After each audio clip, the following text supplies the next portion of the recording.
就間英國嘅麥當勞 Trading Card 開售第一日。今次嘅 Trading Card 咧係新出嘅，總共咧係有24張卡咁多。24張卡之外，仲有一張終極大獎，呢一張卡可以直接兌換10K 英鎊，即係10萬蚊港紙㗎。11點鐘一開埋即刻撲咗嚟，我諗食咩都唔重要㗎啦，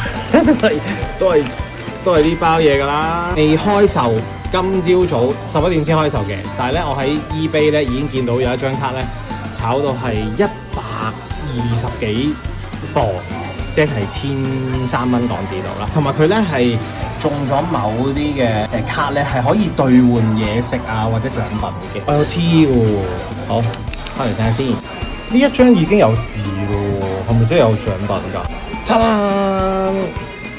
哦，呢個係飲筒機。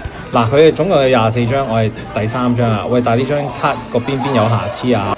喂 ，Coin Spin 係一個以前佢哋掉錢落去嘅一個機啊，捐款嘅機啊。嘿，滑嘟嘟，呢個唔叫滑嘟嘟，好似見到張紙係咩嚟喎？Big Mac Jungle 係首歌，哎呀冇閃卡啊，撞鬼！因為咧都成7磅幾一次啦，即係買個 meal 咁，但係咧你仲要食啦，所以咧我要下一餐先可以再抽啦。希望下一餐可以抽到閃卡啦。事後我先知道，原來中咗滑嘟嘟已經可以兌換一杯汽水或者 milkshake，所以都有賺嘅。嚟緊都會繼續開箱，密切留意我哋 IG 同埋 YouTube 啦。